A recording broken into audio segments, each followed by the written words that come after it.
अशोक कुमरा जी। राधे राधे। राधे राधे महाराज जी। महाराज जी, कई बातें जो हमको परेशान करती हैं, जिनका वास्तविक जीवन से कोई लेना देना ही नहीं होता, जैसे कि लोगों ने कुछ कहा, रिश्तेदारों ने कुछ कहा। महाराज जी, इन बातों को दूर करने का क्या उपाय? नाम जप, मन को सोचने का समय ना देना, मन को पॉजिटिव सोच के लिए विवश कर देना, ये नाम जप से होगा, दूसरी किसी बात से नहीं होगा। नहीं तो मन कुछ ना कुछ सोचता रहता है और भजन की कमी के कारण वो निगेटिव ही सोचता रहता है। 10 साल पहले उसने क्या कहा था, इस बात से जलाएगा बैठाल के। उसको समय क्यों दो, उसको समय मत दो, ये बहुत बड़ा भूत है, इसको काम में लगाए रखो। राम राम राम राम, राधा राधा राधा राधा, कृष्ण कृष्ण कृष्ण। जितना इससे भजन करोगे उतने पॉजिटिव ये सोच फेंकेगा। हमारी बात समझ लो, हम सबको प्रार्थना करके कहते हैं, जितना आप भजन विमुख होगे उतने ये निगेटिव फेंकेगा, आपको परेशान कर देगा, डिप्रेशन में पहुंचा देगा। जितना नाम जप करोगे, सही आचरण करोगे, धर्म से चलोगे, पॉजिटिव विचार देगा। विचारों में सुख है, बाहर नहीं है। विचारों में सुख है, बाहर सुख नहीं है। एक निगेटिव विचार का आदमी हर स्थिति में जलेगा, एक पॉजिटिव विचार का आदमी हर बिगड़ी परिस्थिति में भी अपने आप को सुखी कर सकता है। देखो, निगेटिव पॉजिटिव हमारे दिमाग का विषय होता है और सुख दुख हमारे दिमाग से उपजता है, बाहर नहीं होता है। 2 ब्राह्मण बैठे थे, तो एक भगत ने निमंत्रण दिया, आओ महाराज पंडित जी। दोनों को ले गया, खीर पुआ सब पवाया, 11-11 रुपया दक्षिणा दी। एक निकला मुस्कुराते हुए और एक निकला जलते हुए। तो एक आदमी ने पूछा कि पंडित जी, आप मुस्कुरा रहे हो और आप जलन महसूस हो रही है आपके चेहरे से। तो जो मुस्कुरा रहा था उसने कहा कि यार, आज तो भोजन की भी व्यवस्था का ठिकाना नहीं था, भगवान ने भोजन भी पवाया और 11 रुपया दक्षिणा मिले। दूसरे से कहा, तुम क्यों जल रहे हो? बोले, हमने सोचा था भगत है जोरदार तो 51 रुपया तो देगा, 11 दिया तो 40 का तो घाटा हो गया ना।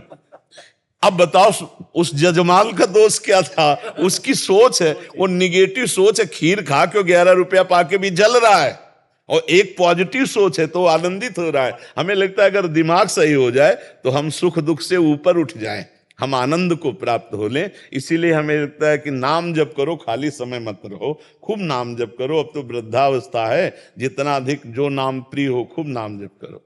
महाराज जी, फिर भी दिमाग उधर चला जाता। हाँ, फिर और करो, और करो। हाँ, दिमाग को जाने के लिए जगह न दो, इतना थका दो नाम के कि वो बैठ जाए आराम से, भैया मैं थक गया, राधा राधा राधा राधा राधा राधा राधा, इतना उसे थका दो कि वो भागने के लायक न रह जाए, तो आनंद आने लगेगा। जहां ये रुका वहीं आनंद आता है। हाँ, इसका आनंद कहीं नहीं है, जहां मन लग गया वहीं आनंद का अनुभव कराता है। आप देख लो, किसी में भी आनंद नहीं है, केवल आपके मन को घसीट लें। आनंद कहाँ है? जहां मन लग गया। अगर मन प्रभु में लग जाए तो आनंद हो सकता है, संसार में तो लगेगा ही नहीं, भागता घूम रहा है। इसलिए खूब नाम जप किया जाए। कुंडली जन्म पत्री बनानी जरूरी होती है, बना के। अब ब्याह या करना हो तो जरूरी तो है ही। बाबा जी बनवाना हो तो कोई बात नहीं। तो जन्म कुंडली, अब लड़का बच्चा नाती बनाती है, इनके घर में ब्याह होना है तो जन्म कुंडली आदि की तो जरूरत। आजकल ऐसा समय आ रहा है कि कौन कुंडली देखता है, बोले कितने गुण मिले। ये सब कहाँ चल रहा है? अब तो लव मैरिज और लिव इन रिलेशन है, इनमें कहा। तो वैसे बनवा लेना चाहिए, जिससे शास्त्रीय पद्धति के लिए, विचार आदि के लिए जरूरी हो। महाराज, जिनकी ज्यादा कुंडली मिलती है उनकी लड़ाई हो रही है। देखो, लड़ाइयां तब बंद होगी जब सद्विचार होंगे, कुंडली से थोड़ी हो जाएगी। आपका सद्विचार हो तभी मंगल विचारों के अगर पत्नी कटु बोल रही और हम थोड़ा नम्र हो गए तो हम दोनों जीवन साथी का बढ़िया मंगल में जीवन। अरे थोड़ा कभी वो गुस्सा हो रही, हम थोड़ा डाउन हो गए, फिर कभी वो डाउन है तो अपनी बात रख दी। प्यार से चलना चाहिए, लड़ाई झगड़ा का। अगर पति पत्नी में प्यार नहीं रहा, अब आगे तो नहीं रहेगा। इसलिए हम ये साफ नहीं दे रहे, भविष्य इसलिए बता रहे कि जब 4 बॉयफ्रेंड ब्रेकअप हो चुके हैं तो पति से कैसा व्यवहार होगा। जब 4 गर्लफ्रेंड ब्रेकअप हो चुकी है तो पत्नी से कैसा मतलब आप दोनों तरफ ध्यान दीजिए। हम कई बार कहा है कि जिसको होटलों के भोजन का चाट लग जाता है उसको घर की रसोई अच्छी नहीं लगती। इसी से सब समझ लो, इसी से समझ लो कि फिर वो ये तो बहुत धन्यवाद है जो पति पत्नी प्रेम से पवित्र जीवन व्यतीत कर रहे हो। नहीं, बड़ा मुश्किल हो गया है। मन है, हम मन मनोरंजन में फंसा है तो कौन पति माने? पति अपनी तरफ जा रहा है, पत्नी अपनी तरफ जा रही, बोलो उस घर की हालत क्या होगी। लेकिन अभी हैं ऐसे गृहस्थ जो सद्भाव से चल रहे, तो हमें उनसे प्रार्थना जो सद्भाव से चल रहे कि यदि पत्नी असंतुष्ट हो किन्हीं कारणों से तो संतुष्ट करना चाहिए, समस्या को समझना चाहिए। लड़ना मारना पीटना ये राक्षसी व्यवहार ठीक नहीं। हम कह रहे हैं बिल्कुल न पटरी खाए तो सरकारी हिसाब किताब है भाई, आप संबंध विच्छेद कर लीजिए, लेकिन मारना पीटना लड़ाई झगड़ा, आप अपना जीवन जिए, हम अपना जीवन जी रहे हैं, लेकिन ये जो हिंसा आदि में उतर जाना ये ठीक नहीं। मारने का अधिकार नहीं, पीटने का अधिकार नहीं है, दंड देने का अधिकार नहीं है। आप कानूनी कार्रवाई कर लीजिए। आप अगर कुछ भी करते हैं तो कानून के खिलाफ होने के कारण फिर आपको जेल जाना पड़ेगा, नहीं जाना पड़ेगा।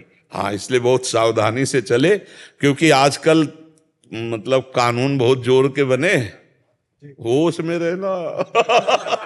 हाँ, आज का समय ऐसा नहीं है। हाँ, ऐसा बहुत बहुत सावधानी से मना के चलो। मना के चलो और परिवार सज जाएगा। देखो देवी शक्ति है। अगर हम तो इतना कहते हैं, अगर चरित्र पवित्र है तो हर बात सह लेनी चाहिए। चरित्र पवित्र है तो हर बात सह लेनी चाहिए, चाहे पति हो चाहे पत्नी हो, एक दूसरे की कमियों को सह ले। चरित्र में हमारा थोड़ा ये है कि अगर तुम चरित्रहीन हो तो फिर हम संबंध कैसे चल पाएगा। अगर और कमियां सब हैं तो चलेगा, चरित्रहीन नहीं होना चाहिए। और आज हमारे नई संस्कृति में चरित्रहीनता बहुत फैल रही, नहीं फैल रही? तो हाँ, हमारी ये चरित्रहीनता हमारे गृहस्थी में बहुत बाधक बन जाएगी। इसीलिए नौजवानों से, नए भाइयों से प्रार्थना है कि आप अपने चरित्र को बचाइए, जो आपके जीवन को उज्जवल करने वाला है। चरित्रहीन जीवन अच्छा नहीं होता है, बड़ी समस्याओं में फंस जाता है चरित्रहीन जीवन। भरत भूषण जी, उत्तराखंड से। राधे राधे। राधे राधे महाराज जी। महाराज जी, मेरा सवाल है कि कुछ लोग दीक्षा नामदान गुरुजी से प्राप्त करने के पश्चात भी लोग गलत कार्य या लोगों का दिल दुखाने का काम करते हैं, जिसमें उनके गुरुजी की भी निंदा होती है। महाराज जी, ऐसे में आप जो अज्ञानी जीव हैं, केवल कान फुकवा लिए, उसको थोड़ी चेला कहते हैं। चेला तो होता है मन क्रम वचन त्रिशुद्ध सकल मत हम श्री हित हरिवंश उपासी। जो मन से, वचन से, कर्म से गुरु का हो जाए उसे चेला कहते हैं। मन से वही सोचेगा जो गुरु जी ने कहा है अनुकूल, तन से वही क्रिया करेगा जिससे गुरु की निंदा न हो, वाणी से वही बोलेगा जिससे दूसरों को सुख हो, तब तो चेला। मन मिले तो चेला, नहीं तो फिर जगत का सब मेल ही है। केवल कंठी बंधवा लेने से थोड़ी चेला हो जाता है। मान लो जैसे ये कंठी नहीं बांधे, ये तिलक नहीं लगाए, और ये मन वचन कर्म से हमारी बात मान रहे, तो हमारे पक्के चेला हैं, हमारे पक्के मित्र हैं। अब हमारे कंठी तिलक बांधे हुए बात एक को नहीं मान रहा है, तो बिल्कुल हमारा त्रिकाल में हमारा नहीं है। बात समझ रेला? तो जो गुरु के महत्व को नहीं समझते, भगवान के मार्ग को नहीं जानते, और बस ऐसे ही प्रवाह में आके कंठी तिलक बंधवा लिए, वही ऐसे मनमानी करते हैं, फिर उनको लाभ नहीं मिलता है। और गुरुजनों का अपमान ऊपर से होता है कि यार कैसे तुम्हारे गुरु हैं जो तुम ऐसे आचरण कर रहे हो। संसार फिर गुरुजनों को अपशब्द बोलता है, तो उनके द्वारा जो किया हुआ ये आचरण है महत अपराध बन जाता है कि गुरुजनों का भी अपमान होता है और कंठी तिलक का भी अपमान होता है। तो हम वैसे हम प्रार्थना करते हैं सत्संग में कई बार कि सहसा गुरु मत बनाओ, सहसा गुरु मंत्र मत लो। जब तुम्हें ये समझ में आ जाए कि मुझे गुरु की बात पर चलना है तब गुरु बनाओ, नहीं तो सत्संग सुनो, जितना मन आवे उतना धारण करो। ऐसे कौन तुम्हें परेशान कर रहा है भाई? कल्याण तो हम आपको पक्का कह रहे हैं, राधा राधा जपोगे, रामकृष्ण हरि जपोगे, कल्याण पक्का हो जाएगा, पक्का हो जाएगा। अच्छा, गुरु बनाना होता है या गुरु स्वीकार करना होता है? बनाने में बिगड़ने वाली बात है। स्वीकृति में जैसे आपने हमारी बात सुनी और मन से स्वीकार कर लिया कि आप हमारे गुरुदेव, हमें आपकी आज्ञा के अनुसार, हो गया। कहने की भी जरूरत नहीं प्रकट में कि हम आपको गुरु मानते हैं, नहीं, वो अपने आप प्रियता हो जाएगी। आप देखना, आपके मन के अनुसार जो भावना की जिन संत के प्रति करोगे, उनकी दृष्टि आपके प्रति वही होगी जो आप भावना की हो। मैं आपका बच्चा हूं, मैं आपका शिष्य हूं, तो उनका प्यार आपको मिलेगा। और आप कंठी तिलक बंधवाए, मनमानी आचरण करें तो जलन और पैदा होगी, सामने देखकर जलन पैदा होगी। जब धर्म से नहीं चलोगे तो तुम्हारे देखने से हमें संतोष नहीं होगा, जलन पैदा होगी, तो अनर्थ हो जाता है। जब हम पहले पाप कर्म करते हैं और गुरु बना लेते हैं तो उनकी कृपा से पाप से मुक्ति होने का चांस हो जाता है। लेकिन गुरु बना के जब पाप करते हैं तो रजिस्टर्ड हो जाते हैं, फिर उनको भोगना ही पड़ता है, बहुत कठोर दंड मिलता है फिर ऐसे लोगों को जानबूझ से। कई लोग सेवा करते हैं जैसे जी। और संगत से गलत व्यवहार करते हैं वैसे, तो उनका, और वो बहुत बड़े उनको पोस्टें मिली होती हैं, कि सबकी सेवा करने की, और वही गलत व्यवहार कर रहे होते हैं कि देखो, एक होता है सेवा का दिखावा करके मान और रुपया घसीटना, दो चीजें होती हैं। हम इसीलिए दो शब्द कहे, एक तो मान प्राप्ति करना और एक रुपया घसीटना। और एक होते हैं जो वास्तविक सेवा करते हैं, वो भूल के गलत नहीं कर सकते, बात समझना। एक जो पोस्टर बैनर और दिखावा करके मान प्राप्ति करना कि हम बहुत बड़े सेवक हैं, दानी हैं दूसरों के समाज के, या फिर रुपया घसीटना, ये तो अलग चीज हो गई। लेकिन एक मन वचन कर्म से दूसरों की सेवा करता है, वो कभी गलत स्वयं नहीं कर सकता। ऐसे तो लाखों में कोई बिरले ही होंगे जो स्वयं सच्चे आचरण करके दूसरों को। तो हमको चाहिए हम अपने आप का सुधार करें, एक एक सुधार करें तो पूरी समाज का सुधार हो जाएगा। अगर हम पूरी समाज की निंदा करेंगे तो हमारा सुधार तो होगा नहीं, समाज का भी नहीं होगा। तो हमारे यहाँ का रूल है, यहाँ के सत्संग का, कि जितने लोग हम सामने बैठे हैं, हम नियम लेके गलत नहीं करेंगे, हम सुधार करें। तो आप सुधर गए, आप सुधर गए, हम सुधर गए, आप सुधर, तो थोड़ी समाज तो सुधरी ना। और हम लोग क्या करते हैं कि समाज को जैसे सुधारने की बात करें और खुद हम ना सुधरें तो फिर सुधार नहीं होगा और दोष ऊपर से आ जाएगा। क्योंकि हमारे घर में इतना कूड़ा है कि हम अपने घर में झाड़ू पोछा तो लगा नहीं पा रहे पूरा, अब हम दूसरे के घरों की क्या देखें। बात समझ रहे ना? तेरे भावे जो करे भलो बुरो संसार, नारायण तू बैठ के अपनो भवन बुहार। हम सब मिल करके अपने हृदय को ठीक करें तो हम भारत के एक कोने को तो झाड़ू लगा पाए। एक समाज तो सुधरी, 100 सुधरे तो सुधरे ना, 100,000 को सुधार देंगे, 1,000 लाख को सुधार देंगे तो हम लोग सुधरे। हमें चाहिए कि वर्तमान में जितने अपने लोग बैठे, अपने लोग गलत आचरणों के त्याग का संकल्प करें। अपने लोग दंभ पाखंड नाटकबाजी करके दूसरे से धन लेना, सम्मान पाना, ये सब छोड़ें। सच्चाई से, ईमानदारी से सेवा करें, ईमानदारी से हम धन कमाएं, ईमानदारी से परिवार और समाज की सेवा करें, तो अभी हम आनंदित हो जाएंगे। हमें लगता है हम दूसरों के ऊपर दोषारोपण ना करके हम अपने आप का सुधार करें तो बहुत अच्छा रहेगा। क्यों प्रभु जी? शिवम जी सुल्तानपुर अयोध्या से। जय जय श्री हरि। श्री हरिवंश महाराज जी, आपके चरणों में कोटि कोटि नमन। गुरुदेव, भक्ति के ठसक एवं भक्ति के अहंकार की सूक्ष्मता को हम जैसे साधारण भक्त कैसे समझें? मन का प्रवाह इंद्रियों के साथ प्रकृति की तरफ होता रहता है। मना कष्टान इंद्रियाणी प्रकृति स्थान कर सती। जब उनका स्वाभाविक परमात्मा की तरफ होने लगे तब समझ ले कि हमारी भक्ति रंग ला रही और ठसक आने लगी। जैसे माँ को माँ कहने के लिए हमें कोई विचार प्रमाण की जरूरत नहीं होती, ऐसे हम प्रभु के हैं जब ये दृढ़ विश्वास हो जाता है। भक्ति विश्वास से पुष्ट होती है। बिन विश्वास भगति नहीं, ते बिन द्रवहि न राम, राम कृपा बिनु सपन्यू, जीव न लह विश्राम। बिना विश्वास के भगति नहीं और बिना भक्ति के भगवान का अनुभव नहीं होता। तो जब हमारा ऐसा भगवान से दृढ़ विश्वास हो जाए कि जैसे माँ को हमें किसी प्रमाण की जरूरत नहीं माँ कहने के लिए, ऐसे हमें किसी प्रमाण की जरूरत नहीं कि मैं भगवान का हूँ, भगवान मेरे हैं। जब ये दृढ़ विश्वास हो जाए और मना खष्टान इंद्रियाणी जो प्रकृति स्थान कर सती, वो परमात्मा की तरफ हो जाए, हमारा मन और हमारी इंद्रियां जब भगवान की तरफ होने लगे तब समझ लेना चाहिए हमें भगवत भक्ति का प्रादुर्भाव हो गया है। अब हमारा काम हो गया। जब हमारा मन और हमारी इंद्रियां स्वाभाविक प्रभु की तरफ जाने लगे, जैसे विषयी पुरुष का मन स्वाभाविक विषय चिंतन करता है अनायास बिना प्रयास के, ऐसे ही भक्त का भगवान का चिंतन अनायास बिना प्रयास के होता है। तब मानना चाहिए कि हमारी भक्ति रंग लाई है, अब शुद्ध भक्ति आई है। और ये ठसक आ जाएगी, अपने आप आ जाएगी। जैसे पेट भरने लगता है ना, तो किसी दूसरे से प्रमाण की जरूरत नहीं होती, अपने को लगता है पेट भरने लगा। ऐसे ही जब आत्मानंद की अनुभूति, भगवदानंद की अनुभूति होती है तो ठसक आ जाती है। जैसे अलग अलग महापुरुषों ने अपनी ठसक दिखाई कि प्राणों को भी त्याग दिया, पर अपनी धर्म, अपनी निष्ठा, अपने भाव को कहीं भी कलंकित नहीं होने दिया। भारी से भारी पीड़ा और कष्ट में भी वो अपनी निष्ठा में रहे, अपने भाव में रहे। ये बात समझनी, तो वो दूसरा प्रमाण नहीं, वो आपका हृदय प्रमाण हो जाएगा। आपका हृदय ही प्रमाणित कर देगा।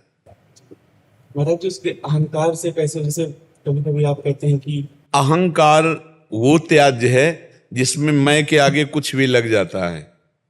सीधी बात है, इसमें बस इतना समझो, मैं के आगे कुछ प्रकृति का लगता है, वो त्याज्य है। मैं ऐसा मैं अगर भक्त भी लगेगा तब भी है? भक्त मैं अगर अब वो प्रकृति का थोड़ी है, वो तो परमात्मा का है। शब्द को पकड़ो। तो महाराज जी क्या भक्ति का अहंकार नहीं? नहीं, ऐसा नहीं होता। भक्ति का अहंकार भक्त के हृदय में होता ही नहीं है। भक्त के हृदय में भक्ति का अहंकार नहीं होता, भगवान का अहंकार होता है। अस अभिमान जाय जन भोरे, मैं सेवक रघुपति पति मोरे। मैं प्रभु का हूं, मैं परमेश्वर का हूं। ये निंदनीय नहीं है। बात शब्दों को जब पकड़े तो उसमें उत्तर आ जाता है। हमने कहा प्रकृति जन्य कोई भी वस्तु, व्यक्ति, स्थान जब मैं के आगे लगता है वो अहंकार हो जाता है। कि जैसे मैं धनवान, मैं रूपवान, मैं जवान, मैं विद्वान, मैं बलवान, मैं जो भी आप, ये सब प्रकृति का है ना, और मैं भगवान का, ये अहंकार बना रहे भगवान मेरे, मैं। तो ये अहंकार नहीं है, ये बंधनी है। यही भगवत प्राप्ति की तरफ हमें अग्रसर करेगा। जैसे हम लोग बोलते हैं श्यामाजू के बल अभिमानी, हमारे माई श्यामाजू को राज। तो ये प्रकृति जन्य थोड़ी है, ये तो परमात्मा जन्य है। प्रकृति जन्य जहां मैं के साथ कुछ जुड़ा, बहुत कुछ है, मतलब पूरा प्रपंच है इसी में। मैं बहुत अच्छा डॉक्टर हूं, मैं बहुत अच्छा मास्टर हूं, जो भी मैं प्रकृति जन्य जुड़ा वही बंधन कारक है, और जब परमात्मा जन्य जुड़ा तो वही मोक्ष का कारक है। अहंकार शुद्ध ब्रह्म है। जो अहंकार मैं है वो शुद्ध ओंकार स्वरूप परमात्मा स्वरूप है। उसके साथ जो जुड़ गया वही माया बन गया। जैसे मैं पुरुष हूं, मैं स्त्री हूं, मैं के साथ जो प्रकृति जुड़ गई वही माया है, और जो उस प्रकृति से अब मैं को बचा ले तो वही मैं ब्रह्म है, शुद्ध ब्रह्म मैं है। बस जी। वंदना मिश्रा जी, बल्लिया। राधे राधे महाराज जी। महाराज जी, गीता जी में भगवान कहते हैं कि आत्मा निर्विकार है, उसे कोई विकार छू ही नहीं सकता। तो महाराज जी, कर्मों के अनुसार स्वर्ग नरक कौन जाता है? अंतःकरण चतुष्टय में आसक्त जीव। अब इसको किसका प्रश्न है? हाँ, अब शास्त्रों को पढ़े हो, सत्संग किए होगे तो जानोगे, क्योंकि बड़ा गूढ़ विषय है। देखो, स्वप्न में आपने देखा कि बहुत अच्छा कभी स्वप्न आता है, कभी बहुत बुरा स्वप्न आता है। तो उसमें जब बुरा स्वप्न आता है तो हमें दुख होता है, और जब अच्छा स्वप्न आता है तो सुख होता है। लेकिन आप देखते हैं कि दुख सुख भोगने वाला शरीर सैया में, एसी रूम में आराम से पड़ा होता है, न दुख होता है न सुख होता है। पूरा झूठा है कि नहीं? स्वप्न में देखा, सब जो भी देखा, जागृत पर आपको झूठा नजर आया नहीं आया ना? लेकिन उस समय जब स्वप्न में होते हैं तब भोगना होता है कि नहीं? अगर पिटाई हो रही तो पक्की पिटाई हो रही, अगर सुख मिल रहा है तो पक्का सुख मिल रहा है, ऐसा लगता है ना। स्वप्न में तो नहीं लगता कि झूठा है। जो सपने सिर काटे कोई, बिन जागे दुख दूर न होई। एक भ्रम मन में स्वप्न जागृत कर देता है, और अपने को नहीं, बड़े बड़ों को। एक बार महाराज जनक जी ने स्वप्न में देखा कि वो बहुत गरीब हो गए, राज छिन गया, राजा थे। अब वो इतने भूख से पीड़ित हैं कि उन्होंने कई घरों से मांगा, तो कुछ दाल चावल एकत्रित कर पाए तो मिट्टी के भांडे में उसे पका रहे थे। इतने में 2 सांड लड़ते हुए आए कि वो मिट्टी का पात्र टूट गया और खिचड़ी फैल गई। और वो भूखे बड़े व्याकुल हुए। उस व्याकुलता में आंख खुली तो देखा कि राजमहल की सुंदर सैया पर, तो उनका ये सत्य कि वो सत्य। बड़े बड़े ज्ञानी जन उनकी सभा में बैठते थे, सभा में आके केवल इतना ही पूछा, यह सत्य कि वह सत्य। अब कुछ यह हुआ कि व्याख्या हो तो उत्तर हो, कोई उत्तर नहीं। तो उन्होंने कहा सब विद्वानों का भरण पोषण करते हैं, तब तक नहीं जाने देंगे, नजर कैद रखेंगे जब तक हमारे प्रश्न का उत्तर नहीं होगा। तो बड़े बड़े ब्रह्म ऋषियों को, तो अष्टावक्र जी एक बार बालकों के साथ खेल रहे थे, तो बड़े प्रवीण थे अष्टावक्र जी। 8 जगह से टेढ़े थे, और ये टेढ़ापन भी उनके पिता के द्वारा दिया हुआ था। शास्त्र में पढ़ना, उनके पिता वेद उच्चारण कर रहे थे तो गर्भ से आवाज आई, अशुद्ध बोल रहे हो। तो पत्नी से कहा, ये कौन मेरे वेद उच्चारण में अशुद्धता का कौन बोध करा रहा है? बोले आपका बेटा है गर्भ में। बोले इतना टेढ़ा है कि गर्भ ही से मुझे टोक रहा है, जा अष्टवक्र हो जा। तो 8 जगह से वो टेढ़े थे। अब 1-2 जगह से टेढ़ा आदमी चले तो कितना, तो फिर 8 जगह से टेढ़े, पर बहुत प्रवीण थे। तो बच्चों से वो जीत जाते थे। तो बच्चों ने कहा इतने बड़े प्रवीण हो तो तुम्हारे पिता बंदी बने हुए हैं महाराज जनक जी के यहाँ नजर कैद, भला उनको छुड़ा के ले आओ। तो उनका आज तक तो माता ने मुझे बताया ही नहीं। घर गए और कहा माता पिताजी कहाँ हैं? तो उनको डर था अगर ये गया और इनको भी नजर कैद कर ले तो मेरे पास तो कोई रह ही नहीं जाएगा। तो जब कहा मां सत्य को साक्षी करके बोलो पिताजी कहाँ है, तो उनका महाराज जनक ने नजर, सब व्यवस्था ऋषि मुनियों की तरह स्वागत, आप जा नहीं सकते जब तक प्रश्न का उत्तर नहीं होगा। राजहट अष्टावक्र जी गए, अभी बालक ही थे। जे सभा में देखा तो सब हंस पड़े। तो अष्टावक्र जी मंच में जा कहा मैंने तो समझा था ज्ञानियों की सभा है, लेकिन यहां तो एक भी ज्ञानी नहीं है। तो उनका आप ऐसा कैसे कह सकते हैं हमारी सभा को? राजा जनक जी से बोले हंसे क्यों? तो बोले आपके अंग 8 जगह से टेढ़े हैं। हाँ, तो यहां आत्मदर्शन करने वाला कोई नहीं है। या मांस चमड़ा और हड्डी देखने वाला क्या ज्ञानी कहा जाता है? क्या मांस चमड़ा और हड्डी देखने वाला ज्ञानी कहा जाता है? ज्ञानी आत्मदर्शन करता है। क्या आत्मा टेढ़ी मेढ़ी है? क्या आत्मा का यह स्वरूप है? सब चुप। हाँ बोल जनक, तेरा क्या प्रश्न है? बड़े बड़े ऋषियों को बंदी बना रखा है, नजर कैद, क्या प्रश्न है? बोले यह सत्य की वह सत्य। बोले ना यह सत्य ना वह सत्य। जब तू जागृत में हुआ तो तेरा स्वप्न सत्य हो गया, और जब तू स्वप्न में था तो जागृत असत्य था, जो एक ही क्षण में असत्य हो जाता है, वो सत्य कैसे हो सकता है? ना ये सत्य ना वो सत्य। कूद पड़े सिंहासन से, चरणों में गिरे। अष्टावक्र जी जनक जी के गुरु है। अष्टावक्र जी, अष्टावक्र गीता का उपदेश किया उन्होंने। तो देखो आत्मस्वरूप निर्विकार और बंधन मुक्त है, पर वही आत्मस्वरूप जानबूझ के बंध गया। क्या? मैं स्त्री मैं पुरुष, ये देह भाव। इसके अंदर अंतःकरण सूक्ष्म शरीर है, तो स्थूल शरीर तो छूट जाता है, और सूक्ष्म शरीर में आसक्त हुआ जीव कर्मानुसार नरक और स्वर्ग को भोगता है। निर्लेप है पर आसक्त हो गया, इसलिए भोगना पड़ रहा है। यही बंधन है। यद्यपि मृषा, गोस्वामी तुलसीदास जी करे, पर छूटत कठिन है। आत्मस्वरूप को न कभी बंधन हुआ है न कभी होगा, लेकिन इस शरीर से ममता हो गई। इसके ममता के कारण, अज्ञान के कारण पाप कर्म बन गए, पुण्य कर्म बन गए। अब दोनों को जबरदस्ती ना भोगता होते हुए भी भोगना पड़ेगा। कैसे भोगना पड़ेगा? जैसे स्वप्न में स्थूल शरीर सैया में पड़ा है, पर हमने बुरा स्वप्न देखा, पिटाई हो रही, तो चीख पड़ते हैं लोग, वो ऐसे ही डंडा पड़ता है, बिल्कुल झूठा, ना डंडा, ना मारने वाला, ना वहां मरने वाला, कोई नहीं होता, एक मन केवल होता, सब पूरी सृष्टि मन ने कर ली। ऐसे ही स्वर्ग नरक है। आत्मा को कभी कोई कष्ट न था, न है, न रहेगा, न बांध सकता है, न बंधा है। पर यह ज्ञान तब होगा जब शरीर आसक्ति से रहित हो जाओ, सब कर्मों को विध्वंस कर दो, तब तुम अपने स्वरूप को जान जाओगे। जब अपने स्वरूप को जानोगे तो निर्विकार चिदानंदमय आपका स्वरूप है, और जब तक ये जानोगे नहीं तब तक पिटोगे।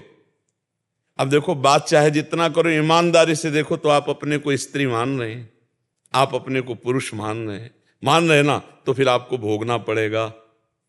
जो इस शरीर से कर्म करोगे उनको भोगना पड़ेगा। और अगर आप अपने स्वरूप को जान गए तो अभी जीवन मुक्त हो जाओगे। ये गेम है, गेम, ये खेल है, आपका ही खेल है, आप अपने खेल में फंस गए हो। अगर आप जैसे कैसे बंधे? बोले बंधे हो कीर मरकट की नाई।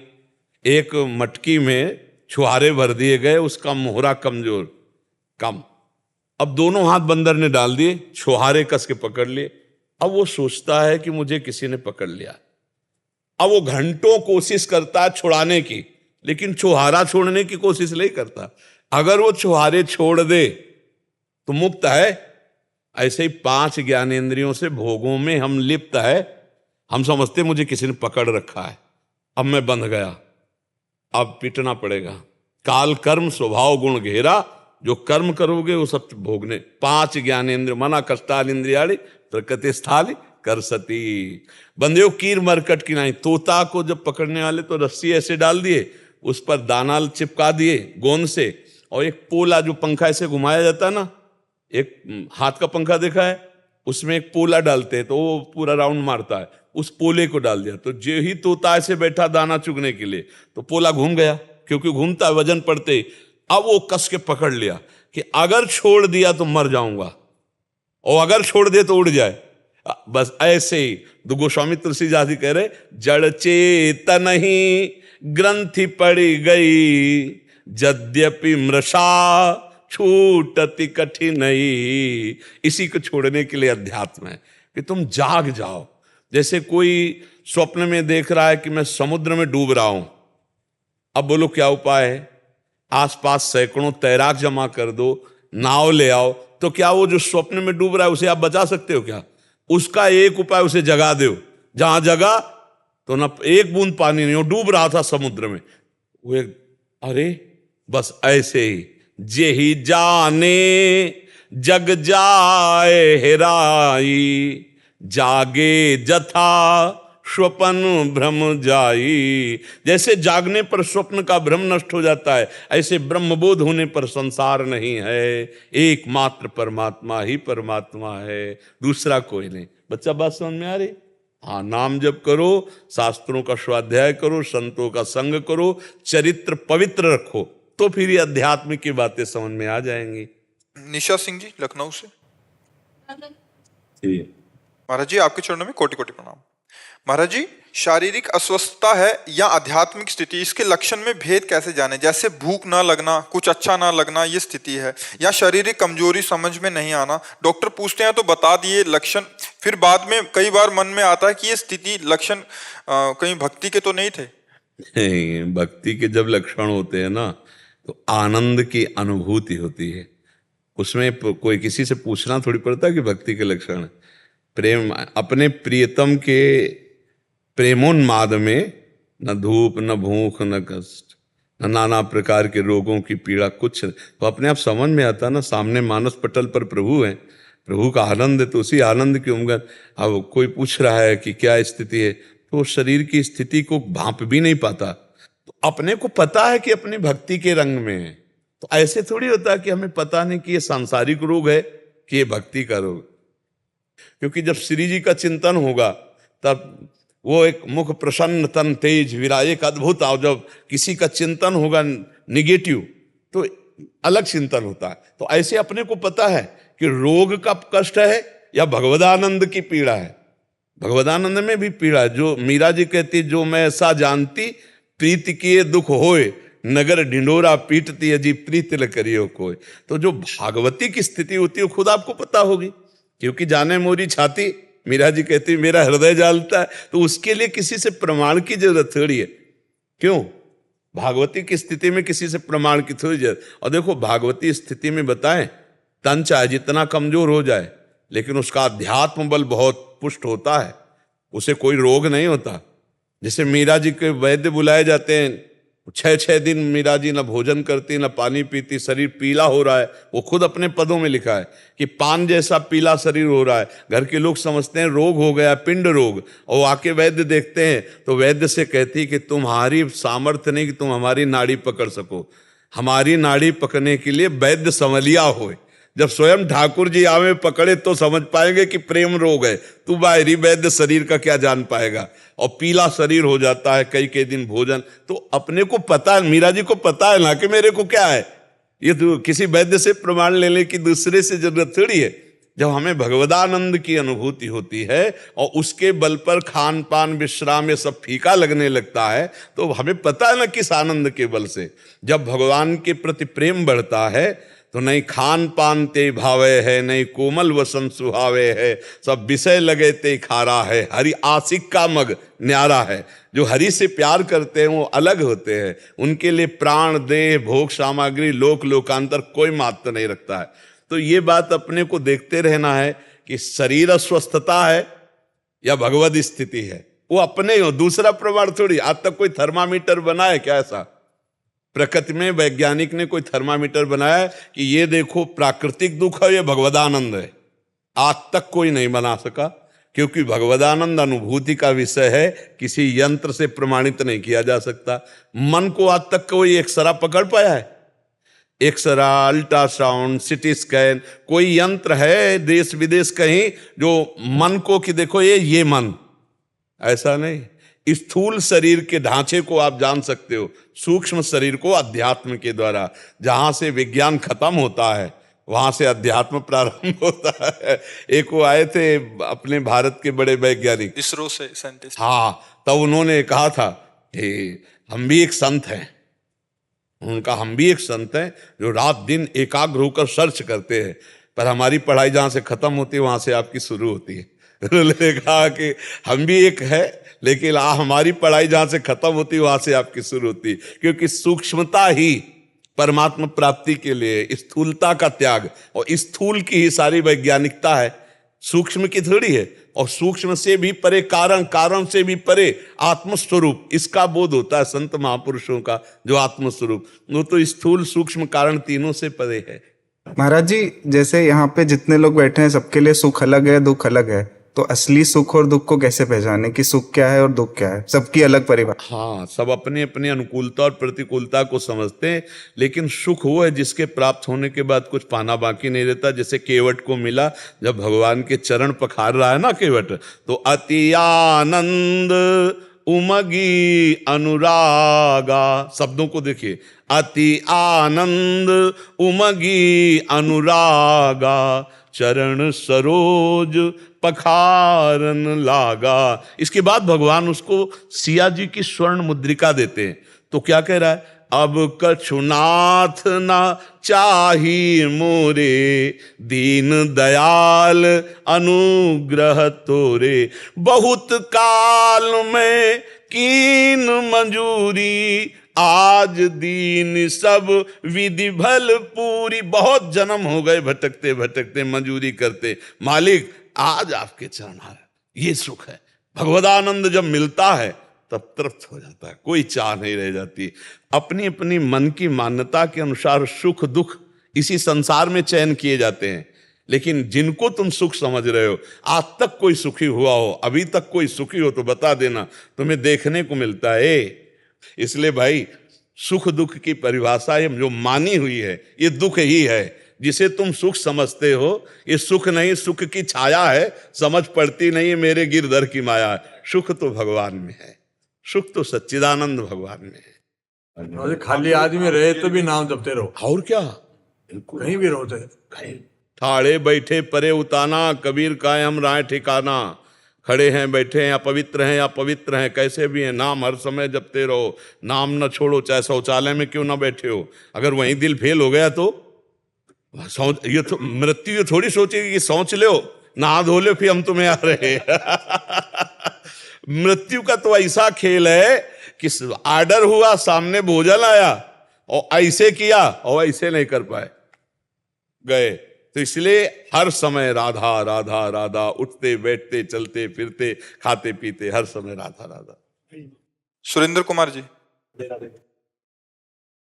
गुरुदेव आपके चरणों में कोटि कोटि प्रणाम। गुरुजी, पहले मैं शराब, मीट, अंडा, तंबाकू का सेवन करता था, तब से मेरी जिंदगी बहुत आराम से व्यतीत होती थी। जब से मैंने आपका सत्संग सुना, मैंने सब नशे छोड़ दिए, भजन करने लगा, तब से थोड़ा सा कष्ट होने लग गया है।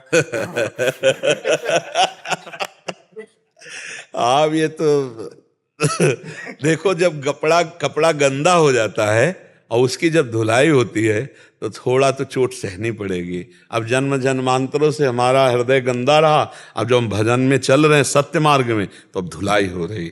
थोड़ा चुप रहो, थोड़ा उसे शांति से सह जाओ, आगे मंगल होगा। गंदे आचरण करने से सुख की प्राप्ति नहीं होती, केवल ऐसा लगता है। तो शराब पीने से, मांस खाने से, पराई माता बहनों की तरफ गंदी दृष्टि करने से कहीं सुख मिल सकता है क्या? इतना बड़ा प्रतापी रावण जो भगवान शंकर की आराधना करता था, इतना बलवान था, देखो गंदे आचरण के कारण ही नष्ट हो गया। रहा न को कुल रोवन हारा। तो थोड़ा धर्म से चलने पर कष्ट तो हम मानते हैं आएंगे, क्योंकि जैसे दाग लग गया है, अब उसे छुटाना है तो रगड़ना पड़ेगा, उसको पटक पटक के कपड़ा धोना पड़ेगा, तो थोड़ी पटकन तो लगेगी, लेकिन निर्मल हो जाओगे, आनंदित हो जाओगे। हमारे बहुत जन्मों के पाप जमा है, इस जन्म के भी पाप हैं, लेकिन हम आपको धन्यवाद देते हैं कि आप इस जन्म की गलतियों को छोड़कर अब सच्चाई से चल रहे हो। तो ऊबना नहीं। देखो, गलत कर्म का फल मिलता है, तो क्या ये अच्छे कर्म का फल नहीं मिलेगा? आप सोचो, ये तुम्हारी नई खेती है, वो पुरानी खेती है। अब जो चल रहे हो, इसका फल नहीं है दुख, इसका फल है सुख। लेकिन जो बोया है उसका फल है दुख, वो आपको काटना पड़ेगा। ये पुरानी फसल है, इसको काट लीजिए। जो अभी फसल डाली है ये जब रंग लाएगी तो आनंदित हो जाओगे, बहुत सुखी हो जाओगे। हमारी बात मान लो, नई फसल को पुरानी से मत जोड़ो। अंदर जलता है जब मुझे कोई, तभी तो सोना जब जलाया जाता है तभी उसका दोष नष्ट होता है, तभी वो चमकता है। तो ये जलन मन को हो रही, जिस मन ने गलत किया है, तुम्हें नहीं हो रही। और इसी को जो सह गया, भगवान श्री कृष्ण चंद्रजू गीता में कहते हैं, यम ही न व्यथ्यंते ते पुरुषम पुरुषर सब सम दुखा सुखाधीरम स्वमृतत्वाय कल्पते। व्यथा माने जलन, जो हृदय की जलन को सह गया और सुख दुख को समान भाव से, वही परम पद का अधिकारी हो गया। तो जलन हो रही तो भगवान की कृपा हो रही, चुपचाप सह जाओ। जितना मटकी आवे में रखकर पकाई जाती है उतना ही बढ़िया वो पानी रखने लायक होती है। कच्ची मटकी में एक बूंद पानी डाल दो, वहीं से छेद हो जाएगा। सूर्य के ताप से तपाने पर भी वो पानी रखने लायक नहीं होती। कच्ची मटकी जब आवे पे रखी जाती है तब होती है। ऐसे एक कांच है, ऐसे कंकड़ मारो टूट जाएगा, और एक कांच है गोली मारो तो नहीं टूटेगा। उसे बुलेट प्रूफ कहते हैं। कैसे गरम ठंडा गरम ठंडा गरम ठंडा करके बुलेट प्रूफ बना दिया गया। उसको ऐसे प्रोसेस में डाला गया कि कांच तो वो भी है, गोली को सह जाएगा। तो अब तुम सही मार्ग पे चल रहे हो, तो अब तुम्हारे अंदर प्रोसेस शुरू हुआ तुम्हें मजबूत करने का। को मन से गुरु मान लिया है। गुरु तो भगवान है, मनुष्य कभी गुरु नहीं हो सकता। हाँ, हम अपने को जानते हो क्या समझते हैं? पोस्टमैन का काम क्या है?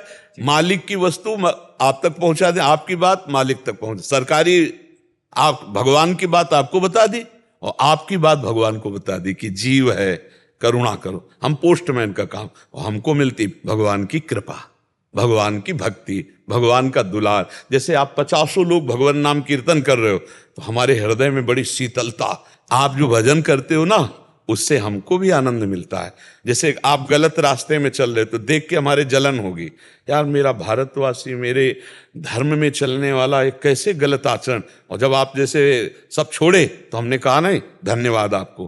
किस बात का धन्यवाद? जैसे बच्चा दूध पी लेना तो माँ कहती है धन्यवाद, बहुत सुंदर मेरा बच्चे ने दूध पी ले। तो दूध पीने से स्वस्थ तो वही होगा, लेकिन सुख माँ को हुआ। ऐसे संत महात्मा गुरुदेव, इनको सुख होता है जब समाज भगवत मार्ग में चलती है, आनंद के मार्ग में चलती है। खूब धैर्य पूर्वक चलो, विचलित मत होना।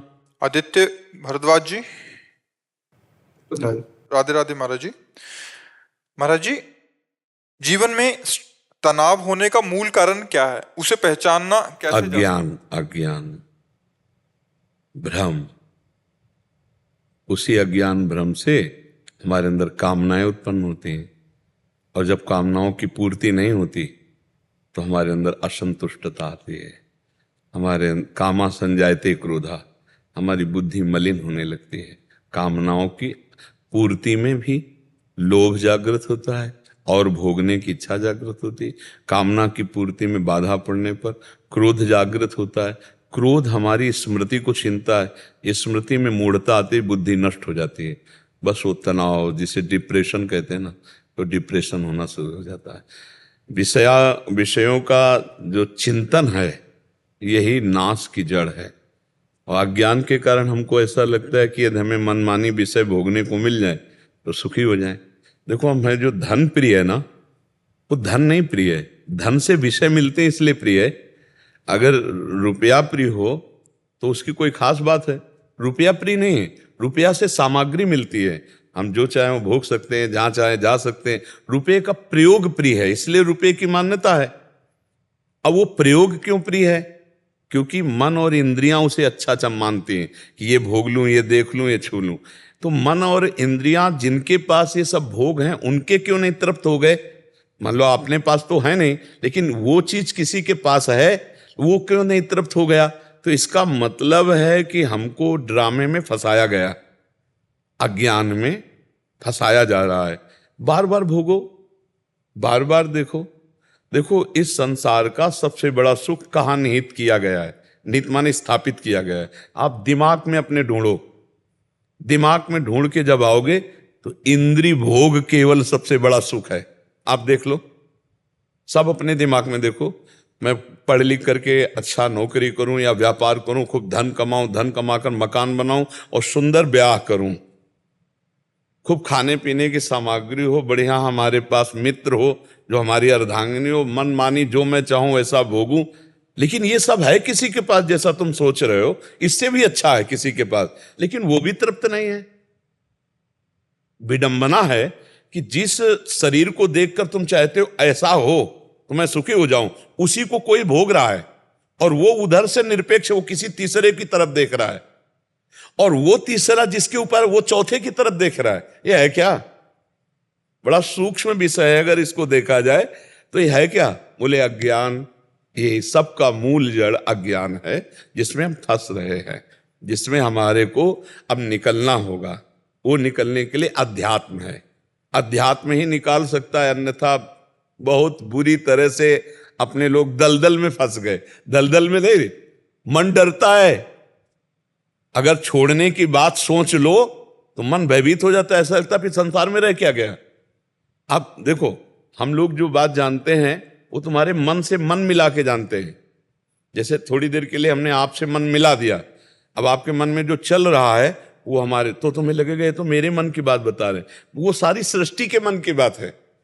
अगर आपसे कहा जाए कि ये झूठा है, आप इसे छोड़ दो, तो छोड़ने की बात सोचने मात्र से लगता फिर तो हम मर गए, जीवन है किस काम का।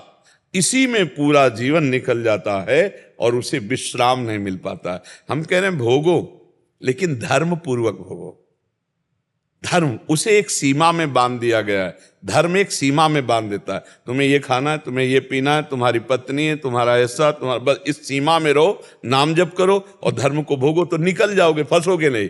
लेकिन आप गौर से देखिए, ईमानदारी से, वृंदावन की भूमि में बैठे हो, क्या मन सीमा में राजी है? ईमानदारी से देख लीजिए, मन को नवम नवम चाहिए भाई, नवम नवम। और ये इसीलिए पाप कर बैठता है, चाहे जितना पैसा लगे, नवम नवम। आप हमारी बात को अंदर से समझ लीजिए।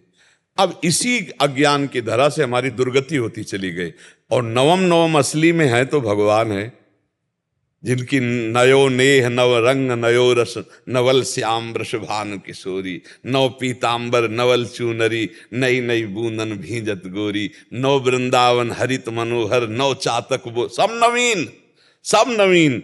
और उस नवीन में तो तृप्त हो गया जीव। मन विश्राम बिना भगवान के नहीं मिलेगा। इसलिए हम सबसे प्रार्थना करते हैं कि थोड़ी हमारी बात मान करके पहले गंदे दृश्य देखना बंद करो, गंदी बातें बोलना बंद करो, गंदी क्रियाएं करना बंद करो, तब तुम्हारे गंदे विचार छूट जाएंगे। और गंदे विचार छूटे, पॉजिटिव हुए कि हर परिस्थिति में आप आनंदित रहोगे। परिस्थिति हमें दुख नहीं दे सकती यदि हमारे विचार सही हैं। जिसे सुख चाहिए उसे कष्ट होता है, और जो सुख में स्थित है उसको कष्ट क्या पहुंचाए। थोड़ी सी दवा इतनी सुन्न वाली कष्ट को नहीं होने देती, और चित्त भगवान में जोड़ दो, कष्ट होगा। बड़े से बड़े कष्ट को हंस के सहा जाता है। तो बच्चा डिप्रेशन क्यों, दिमाग में भार क्यों?